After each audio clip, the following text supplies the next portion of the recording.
Good morning. Welcome to Tribune News on Cue, your go-to morning news source, only here at the Daily Tribune. We're live on Daily Tribune's Facebook page, Tribune Now on YouTube, and at Daily Tribune Official on TikTok. For today's headlines.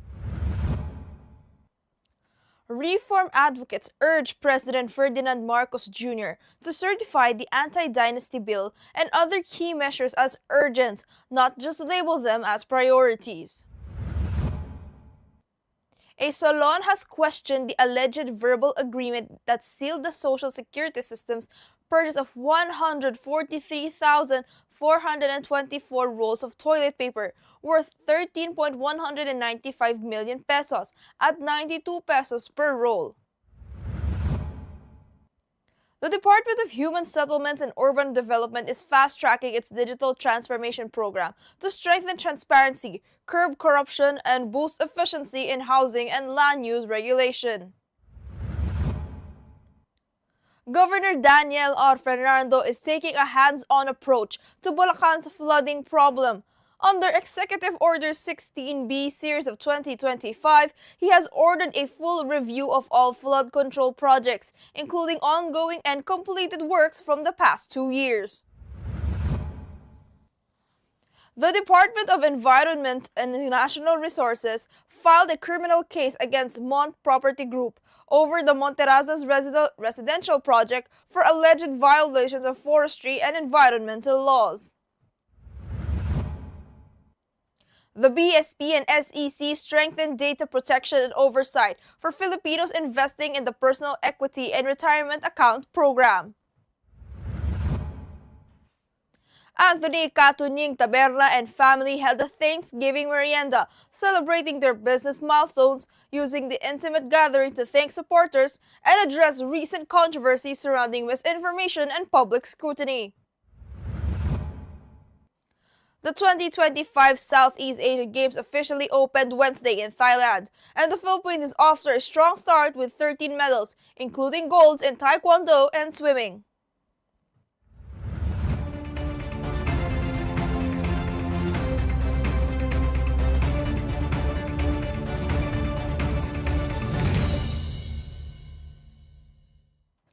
Today is the 11th of December, and I'm Eliana Lacap bringing you today's top stories.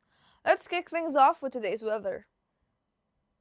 The shear line affects eastern and northern parts of Luzon, while the northeast monsoon influences northern Luzon. Cagayan, Isabela, Quirino, Nueva Vizcaya, Kalinga, Mountain Province, Ifugao, Aurora, and Quezon will experience cloudy skies with scattered rains and isolated thunderstorms. Moderate to at times heavy rains may cause flash floods or landslides.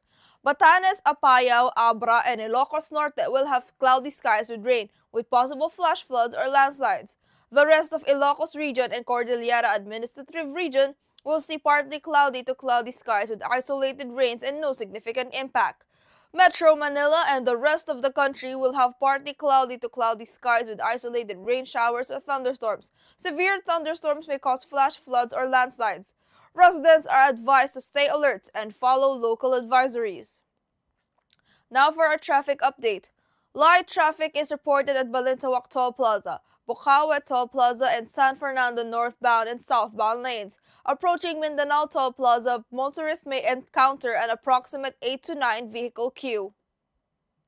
All other areas of NLEX, SOTEX, and NLEX connector, including toll plazas and interchanges, are experiencing light traffic conditions. Motorists are advised to stay alert and follow traffic advisories for a safe and smooth trip. Now let's move on to this morning's headlines. Advocates are urging President Ferdinand Marcos Jr.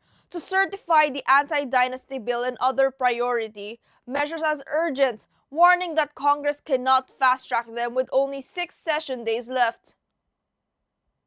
The latest LEDAC meeting identified 4 priority bills: the Anti-Dynasty Bill, the Partyless System Reform Act, the IPCA Against Infrastructure Corruption, and the Cadena Act on Transparency. Representative Chel Jokno and other experts questioned the administration's commitment, citing mixed signals. Malacanang maintains Marcos supports the anti-dynasty measure, while lawmakers welcomed renewed attention to these long-delayed reforms.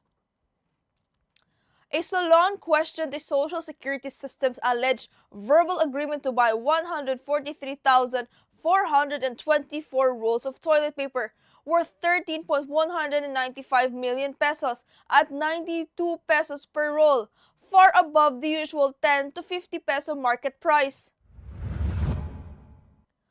The Commission on Audit flagged the undocumented deal in its 2024 report, prompting Representative Laila de Lima to call for a legislative probe. A legal expert said government agencies cannot enter verbal agreements, especially for overpriced items, as this violates procurement laws and risks abuse. COA said the poorly planned purchase exposed government resources to loss and urged the SSS to tighten procurement and require proper documentation. The Department of Human Settlements and Urban Development is accelerating its digital shift to curb corruption and streamline housing and land use regulation. Secretary Jose Ramon Aliling said reforms may temporarily slow operations, but they are the key to transparency. To avoid delays, he launched a zero backlog program on day one, clearing all 3,100 pending cases from 2020 to 2025. DHSUD is now digitizing land use planning, data management, and housing applications, with full digitalization targeted by 2028. Aliling, who still monitors cases manually, warned that 1 trillion pesos lost to corruption means 1 million homes gone. Now, Governor Daniel R. Fernando has ordered a full review of all flood control projects in Bulacan under Executive Order 16B Series of 2025. The audit covers ongoing and completed projects from the past 2 years amid concerns over ineffective flood mitigation. DPWH personnel and contractors must submit documentation and attend a briefing with the governor. A technical working group will inspect sites, verify compliance, identify substandard work, and coordinate with national agencies. Fernando stressed strict oversight to ensure public funds deliver real results and are not wasted. The Department of Environment and Natural Resources, or the DENR, has filed a criminal case against Mont Property Group over the Monterrazas residential project for alleged violations of forestry and environmental laws. The charges include unlawful possession of forest officer implements and breaches of the revised forestry code, carrying 2 to 4 years of imprisonment, fines, confiscation, and permit cancellations. DENR flagged the clearing of over 700 trees, lack of a discharge permit under the Clean Water Act, and violations of environmental compliance certificate conditions. Mont Property Group denies the wrongdoing, claims only shrubs were cleared, and disputing flooding allegations. The Bangko Sentral ng Pilipinas and the Securities and Exchange Commission signed a memorandum of agreement on December the 3rd to tighten data protection and oversight for the Personal Equity and Retirement Account Program. The agreement secures the sharing and monitoring of the PERASYS contributor data, ensures accurate recording of retirement savings and tax incentives, and enforces compliance with data privacy laws. It also sets standards for confidentiality, record-keeping, and reporting issues. BSP Governor Eddie Remolana Jr. said the move boosts trust in the system and helps Filipinos retire with confidence. Anthony Cato Nying Taberna and his family held a Thanksgiving merienda to celebrate their business and thank supporters while addressing recent controversies. The event touched on the viral satire video by actress Pinky Amador, joking about buying fake news at his cafe, which Taberna said was taken out of context from his DZRH program. He expressed mixed feelings, especially over online attacks on his eldest daughter. Despite the stir, his wife Rosel noted the viral post boosted customers. The gathering highlighted the family's resilience, humor, and commitment to their values. Quote, "Wala pong fake news sa amin." At the 2025 Southeast Asian Games in Thailand, the Philippines has already won 13 medals, 2 golds, 2 silvers, and 9 bronzes. Justin Kobe Macario earned the first gold in freestyle pommesay, while the women's 4x100-meter freestyle relay team, Carla Sanchez, Chloe Isleta, Sandy Chua, and Heather White claimed the second. Taekwondo added 5 medals, including 2 silvers and 3 bronzes.